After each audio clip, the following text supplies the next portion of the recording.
नमस्कार। मैं वीके शास्त्री अपने चैनल के माध्यम से आप सभी दर्शकों का बहुत बहुत स्वागत करता हूं। 24 वर्षों के बाद आपकी कुंडली में एक बहुत ही अद्भुत विलक्षण त्रिग्रही योग बन रहा है। सूर्य शुक्र गुरु का त्रिग्रही योग। वैसे तो ये योग 19 मई से ही बन रहा है, लेकिन मैं आपको उन 9 दिनों के बारे में बताने जा रहा हूँ जब ये त्रिग्रही योग पूरी तरह से प्रभावी रहेगा। देखिए, सूर्य हैं शासन, सत्ता और गवर्नमेंट के कारक, पावर और अथॉरिटी के कारक। गुरु हैं ज्ञान, धन, मान सम्मान और संतान, भाग्य और विवाह के कारक। जबकि शुक्र हैं प्रेम, आकर्षण, जीवन में सुखों के कारक, ऐश्वर्य, विलासिता, धन के कारक। जब ये तीनों ही ग्रह एक साथ गोचर करेंगे तो आपको जीवन में एक सुखद परिवर्तन महसूस होगा। धन की, सुखों की, पद प्रतिष्ठा, मान सम्मान की आपकी इच्छा पूरी होगी, अधूरे सपने पूरे होंगे और नई खुशियां आपका स्वागत करेंगी। हालांकि सूर्य के प्रभाव से गुरु और शुक्र दोनों ही अस्त रहेंगे, लेकिन अस्त होने का अर्थ ये नहीं है कि गुरु और शुक्र नकारात्मक फल देना शुरू कर देंगे।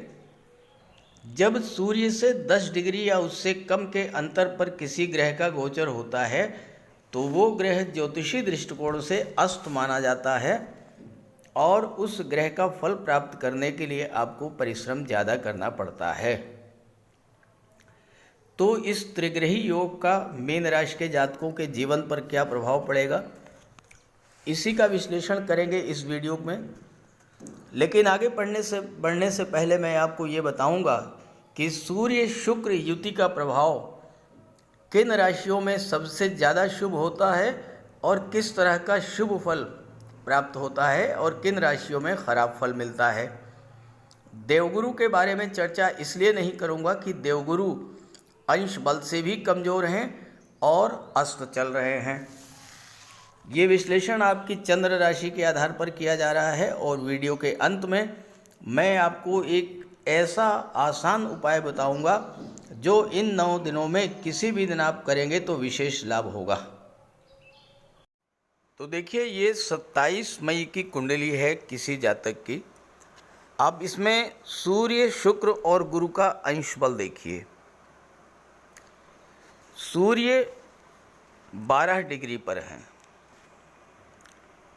शुक्र का अंश बल 9 डिग्री है और गुरु 6 डिग्री पर हैं। सूर्य के प्रभाव से गुरु और शुक्र दोनों अस्त हैं। देखिए, जब सूर्य और किसी दूसरे ग्रह का डिग्रीज का अंतर 10 डिग्री से कम हो तो उसको अस्त माना जाता है। अब सूर्य यहाँ 12 पर है, गुरु 6 डिग्री, तो अंतर कितना हुआ? अंतर हुआ 6 डिग्री का। सूर्य 12 पर है, शुक्र 9 पर है, तो अंतर कितना हुआ? 3 डिग्री का है। तो 10 डिग्री से कम अंतर है, इसलिए इसको अस्त माना जाता है। तो गुरु भी अस्त हैं और शुक्र भी अस्त हैं। हालांकि कोई नेगेटिव इफेक्ट नहीं पड़ेगा, लेकिन इनके फल को प्राप्त करने के लिए विशेष प्रयास करने पड़ेंगे। ये तो है 27 मई की स्थिति। अब अगली कुंडली देखिए आप। ये आपके सामने 4 जून की स्थिति है। 4 जून को सूर्य का अंश बल है 19 डिग्री, शुक्र का अंश बल है 19 डिग्री और गुरु का है 7 डिग्री। 27 मई को गुरु का अंश बल 6 डिग्री था, 4 जून को 7 डिग्री है, जबकि सूर्य और शुक्र दोनों का 19 डिग्री, दोनों जीवावस्था पूर्ण करके आगे बढ़े हैं। तो इस तरह से 27 मई से 4 जून तक सूर्य और शुक्र दोनों ही अपना सर्वश्रेष्ठ फल प्रदान करेंगे। जहाँ तक गुरु की बात है, गुरु का अंश बल बहुत कम है, और चूंकि अंश बल कम है इसलिए गुरु का कोई विशेष प्रभाव नहीं रहेगा। इसलिए हम चर्चा करेंगे सूर्य और शुक्र की युति का क्या प्रभाव पड़ेगा आपके जीवन पर। इसके बाद बात करेंगे अलग अलग राशियों पर। सबसे पहले ये समझते हैं कि शुक्र और सूर्य की युति किस राशि में अच्छा फल प्रदान करती है और किस राशि में खराब फल प्रदान करती है। देखिए, शुक्र और सूर्य की युति मीन राशि, मेष राशि, वृषभ राशि, सिंह राशि, तुला राशि और धनु राशि, अगर इन राशियों में शुक्र और सूर्य की युति बन रही है तो ये बहुत अच्छा फल प्रदान करती है, विशेष फल प्रदान करती है। जब भी इन राशियों में सूर्य और शुक्र की युति बनती है तब जातक को इसके विशेष शुभ फल प्राप्त होते हैं। जबकि कर्क राशि और कन्या राशि में अगर शुक्र और सूर्य की युति बने तो खराब फल मिलता है। कारण क्या है? मेष राशि में सूर्य परमोच्च होते हैं। उच्च के सूर्य के प्रभाव से शुक्र के भी शुभ फलों में वृद्धि होती है।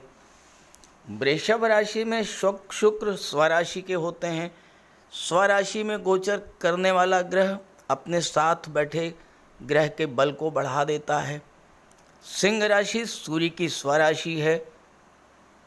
तुला राशि में शुक्र स्वराशि के होते हैं। हालांकि सूर्य तुला में नीच के होते हैं, लेकिन वहाँ सूर्य का नीच भंग होता है और अपना शुक्र अपना बल सूर्य को प्रदान करते हैं। मीन राशि में शुक्र उच्च के होते हैं और मीन राशि सूर्य के मित्र राशि है। तो इस कारण से मीन राशि, मेष राशि, वृषभ राशि, सिंह राशि, तुला राशि और धनु राशि में विशेष फल प्रदान करते हैं। जहाँ तक कन्या राशि की बात है, कन्या राशि शुक्र की नीच की राशि है और सूर्य वहाँ पर निम्नाभिलाषी होते हैं, इसलिए खराब फल देते हैं। अब डिग्रीज की बात कर लिया जाए। शुक्र अगर सूर्य से आगे हैं, शुक्र 15 डिग्री है, सूर्य 10 डिग्री है मान लीजिए, तो संतान की जन्म के बाद पिता का धन बढ़ना शुरू हो जाता है। पिता के मान सम्मान में वृद्धि होनी शुरू हो जाती है। और सूर्य अगर शुक्र से आगे हैं, यानी शुक्र 10 डिग्री है, सूर्य 15 डिग्री है, तो पुत्री के जन्म के बाद और विवाह के बाद धन बढ़ना शुरू हो जाता है, भाग्य में वृद्धि होती है। पुत्री और पत्नी भाग्यशाली होती है ऐसे जातक के लिए। शुक्र और सूर्य की युति गवर्नमेंट से धन और मान सम्मान दिलाने वाली होती है। बड़े घर, बड़े वाहन का योग बनता है। खूबसूरत, वेल फर्निश्ड, वेल डेकोरेटेड भवन का योग बनता है शुक्र और सूर्य की युति बनने पर। इस युति के प्रभाव से आपका आवास बहुत ही पॉश एरिया में, बहुत ही महंगे इलाके में होता है और संतान भी अत्यंत भाग्यशाली और टैलेंटेड होती है। शुक्र सूर्य की युति या तो धन की वृद्धि करती है या ज्वेलरी आभूषण में वृद्धि करती है। गोल्ड या सिल्वर के प्रति विशेष आकर्षण बढ़ाने वाली होती है ये युति। किसी महिला के कुंडली में अगर शुक्र सूर्य की युति बन जाए तो उसके अंदर बहुत बढ़िया मैनेजमेंट स्किल होगा, ज्वेलरी का बहुत शौक होगा, कॉन्फिडेंस लेवल बहुत ही उच्च स्तर का होगा और इसके अलावा उस महिला की इम्यूनिटी भी बहुत स्ट्रांग होंगी। ऐसी महिलाएं पिता के घर में रहें या ससुराल में रहें, दोनों पक्ष की भाग्योन्नति करा देती हैं। दोनों ही जगह इनको मान सम्मान मिलता है, सामाजिक कार्यों से लगाव होता है और सामाजिक कार्यों से जुड़कर इनको मान सम्मान प्राप्त होता है। और यही शुक्र और सूर्य की युति अगर किसी पुरुष की कुंडली में बने तो ऐसे लोग कला के प्रति विशेष आकर्षण रखते हैं और कला से रिलेटेड कोई ना कोई विशेष टैलेंट इनके अंदर ज़रूर होता है। अब इसका नेगेटिव इफेक्ट कब मिलता है? जब सूर्य शुक्र बिल्कुल निकट हों, यानी दोनों में डिग्रीज का अंतर 1 डिग्री 2 डिग्री या 3 डिग्री का अंतर हो, तो ऐसे में महिलाओं को हेल्थ इश्यूज़ बन जाते हैं। विशेषकर संतान के जन्म देने के बाद स्वास्थ्य संबंधी समस्याएं बढ़ जाती हैं, नेत्र कष्ट बढ़ सकता है। और पुरुष की कुंडली में अगर सूर्य और शुक्र का अंतर 1-2 डिग्री से ही हो, बहुत कम अंतर हो, तो एक्स्ट्रा मैरिटल अफेयर्स की स्थिति बन जाती है, जिससे आपको सावधान रहना पड़ेगा। तो आइए अब इसके प्रभाव को समझते हैं अलग अलग राशियों पर। तो ये है मीन राशि के जातकों की कुंडली। आपके लग्न के स्वामी हैं देवगुरु बृहस्पति, और देवगुरु बृहस्पति कुंडली के पराक्रम के भाव में वृषभ राशि में सूर्य और शुक्र के साथ त्रिग्रही योग बना रहे हैं। पहले इस कुंडली में मैं थोड़ा करेक्शन कर दूं, अंक लिखने में त्रुटि हो गई है। देखिए यहाँ पर 3 है, यहाँ पर 4 होगा, यहाँ पर 5 होगा, यहाँ पर 6 होगा, 7, 8, 9, 10 और 11। अब आप देखिए यहाँ पर सूर्य छठे भाव के स्वामी होकर के पराक्रम के भाव में गोचर कर रहे हैं और सूर्य की दृष्टि भाग्य के भाव पर पड़ रही है। देवगुरु दशम भाव के और लग्न के स्वामी होकर के पराक्रम के भाव में हैं और गुरु की दृष्टि भी भाग्य के भाव पर पड़ रही है। शुक्र आपकी कुंडली में तीसरे भाव और 8वें भाव के स्वामी होकर के त्रिग्रही योग बना रहे हैं और शुक्र की दृष्टि भी कुंडली के भाग्य के भाव पर पड़ रही है। तो इस समय कुंडली के तीसरे भाव में त्रिग्रही योग है और भाग्य के भाव पर 3 ग्रहों की दृष्टि पड़ रही है। तो इन 9 दिनों में आपका भाग्य पूरी तरह से जागृत रहेगा, भाग्य का पूरा साथ मिलेगा। और चूंकि गुरु दशम के स्वामी हैं, जो कि आपके कैरियर प्रोफेशन का होता है, तो भाग्य साथ देगा, कार्य क्षेत्र में उन्नति होगी, आपके जो भी कार्य अधूरे रह गए थे वो कार्य इस समय पूरे होंगे।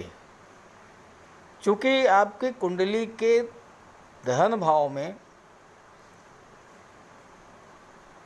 ये मंगल की राशि है, लग्न में मंगल और राहु का गोचर है और 1 जून को मंगल आ जाएंगे धन के भाव में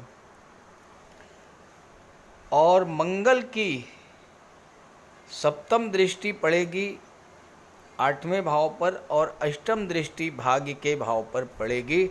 यहाँ पर मंगल अकेले होंगे, राहु के प्रभाव से मुक्त होंगे और 1 जून के बाद 4 ग्रहों का प्रभाव पड़ेगा।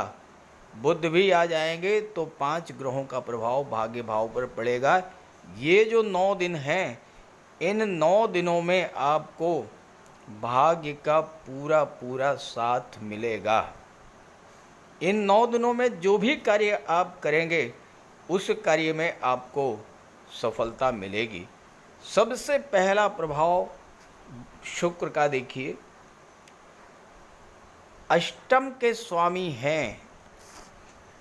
अभी तक आप मंगल राहु के अंगारक योग से पीड़ित थे और मंगल की दृष्टि अष्टम भाव पर पड़ रही थी।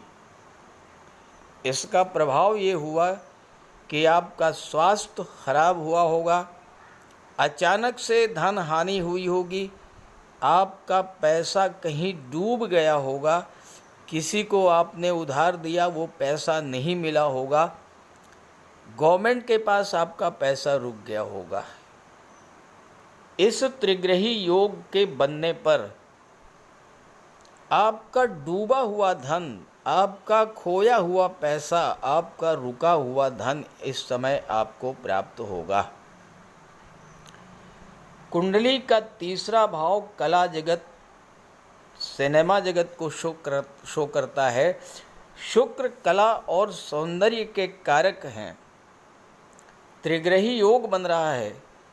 जो जातक कला जगत, सिनेमा जगत, film industry, modelling, TV serial, photography, videography के क्षेत्र से जुड़े हुए हैं, ऐसे सभी जातकों का इस समय भाग्य प्रबल होगा, भाग्य चमक उठेगा और उनको कला जगत में, सिनेमा जगत में नए नए अवसर प्राप्त होंगे। नई फिल्में, नई टीवी सीरियल, मॉडलिंग के लिए नए नए अवसर, ये सब प्राप्त होंगे। तीसरा भाव संचार माध्यमों का होता है।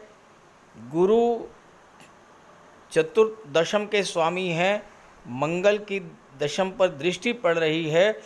आप संचार माध्यमों से जितना जुड़ करके कार्य करेंगे, इंटरनेट के माध्यम से, मोबाइल के माध्यम से, नेट बैंकिंग के माध्यम से जितना कार्य करेंगे, उतना ही अधिक धन की प्राप्ति और धन का संचय भी होगा। आपके कुंडली के 12वें भाव में शनि का गोचर है। शनि अभी तक आपको खराब फल दे रहे थे, आपके खर्च बढ़े हुए थे, स्वास्थ्य संबंधी समस्याओं को लेकर आप परेशान चल रहे थे, लेकिन इस त्रिग्रही योग के बनने पर खर्चों में कमी आएगी और आपकी बचत बढ़ेगी। तीसरे भाव में 3 ग्रहों का गोचर आपको मनी माइंडेड बना देगा। किस तरह से आप अपने फालतू खर्चों में कटौती करेंगे, किस तरह से बचत करेंगे, ये तीनों ग्रह आपको सिखाएंगे। और जब बुध आ जाएंगे तो फिर आपको व्यापार के क्षेत्र से, आपको शेयर मार्केट के क्षेत्र से, बैंकिंग, फाइनेंस, एजुकेशन के क्षेत्र से प्रचुर मात्रा में धन की प्राप्ति होगी और धन का संचय होगा।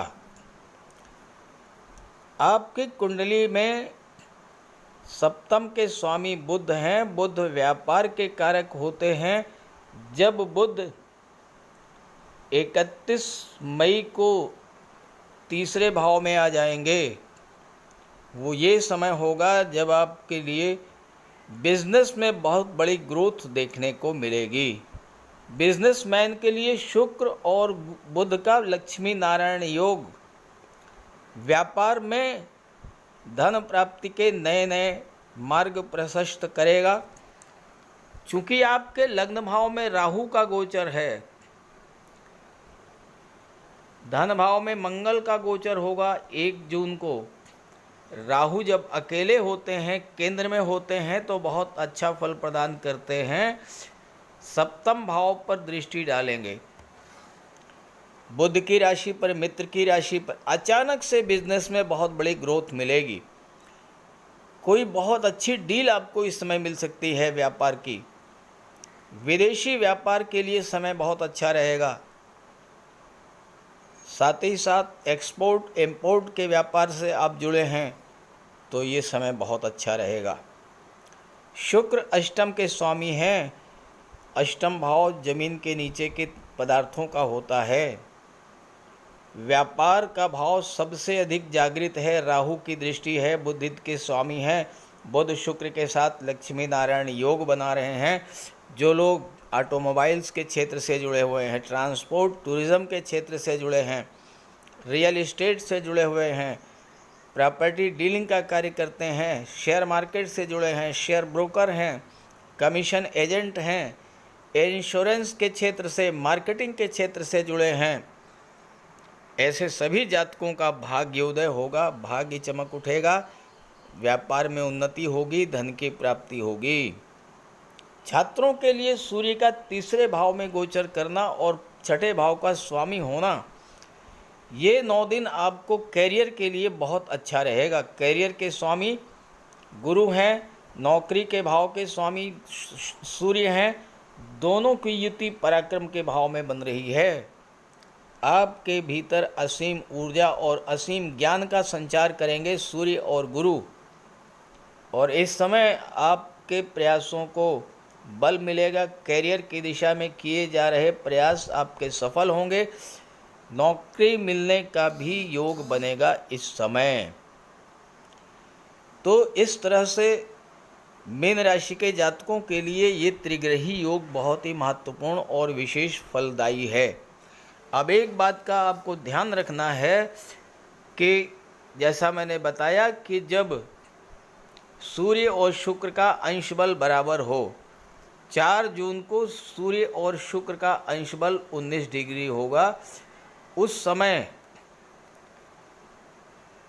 2 जून से लेकर के और 6 जून के बीच में महिलाओं को अपने स्वास्थ्य पर विशेष ध्यान रखना होगा। खास करके अगर प्रेगनेंसी पीरियड चल रहा है तो आपको विशेष सावधानी बरतनी होगी, और अगर आप पुरुष हैं, आपकी मीन राशि है, तो 2 जून से 6 जून तक बहुत सावधान रहिएगा। एक्स्ट्रा मैरिटल अफेयर्स को लेकर के बहुत सावधानी बरतिएगा। एक बहुत छोटा सा उपाय बता रहा हूँ, जो आप इन 9 दिनों के भीतर अगर करेंगे, 27 मई से लेकर के और 4 जून के बीच, तो आपका धन का भंडार कभी भी खाली नहीं रहेगा। क्या करना है? सूर्य को, गुरु को और शुक्र को एक्टिवेट करना है। कैसे करेंगे? आप अपने गुरु के पास जाइए, और अगर आपके कोई गुरु नहीं है तो किसी योग्य ब्राह्मण के पास जाइए, उनको प्रणाम कीजिए, उनका सम्मान कीजिए, उनका आशीर्वाद प्राप्त कीजिए और उन्हें कुछ दान दक्षिणा दीजिए। गुरु एक्टिवेट हो जाएंगे। इसके बाद उसमें से उनसे प्रार्थना कीजिए कि वो एक सिक्का आपको दे दें। आप उनसे एक सिक्का ले लीजिए, अपने गुरु से या जिस ब्राह्मण को आपने दान दिया है उनसे एक सिक्का ले लीजिए। अब सिक्का क्या है? सिक्का जो है सूर्य का प्रतिनिधि है, गवर्नमेंट का प्रतिनिधि है, राज चिन्ह होता है उसमें। सूर्य एक्टिवेट हो गए, घर आइए, प्रातःकाल स्नान ध्यान पूजा पाठ करके घर को स्वच्छ करके माता लक्ष्मी की मूर्ति के सामने बैठिए। उस सिक्के को एक लाल कपड़े में बांध करके माता लक्ष्मी को अर्पित कर दीजिए, और माता लक्ष्मी से प्रार्थना कीजिए कि वो आपके घर में हमेशा हमेशा के लिए वास करें। शुक्र को एक्टिवेट कर लिया आपने। शाम के समय सूरज डूबने के बाद जो सिक्का आपने लाल कपड़े में बांध करके रखा था माता लक्ष्मी जी के सामने, वो उनसे प्रसाद स्वरूप प्राप्त कर लीजिए और अपनी तिजोरी में ले जा कर के रख दीजिए। किसी भी दिन आप कर लें, अगर शुक्रवार को करें तो बहुत अच्छा रहेगा। ये उपाय करके आप देखिए, बहुत आसान उपाय है, कोई खर्च नहीं है, कोई कर्मकांड नहीं है, कोई आपको पूजा पाठ नहीं करनी है। इस सिंपल से उपाय को करके देखिए, तिजोरी आपकी भरी रहेगी। तो ये वीडियो, ये जानकारी अपने साथियों मित्रों को भी शेयर कीजिएगा। नमस्कार।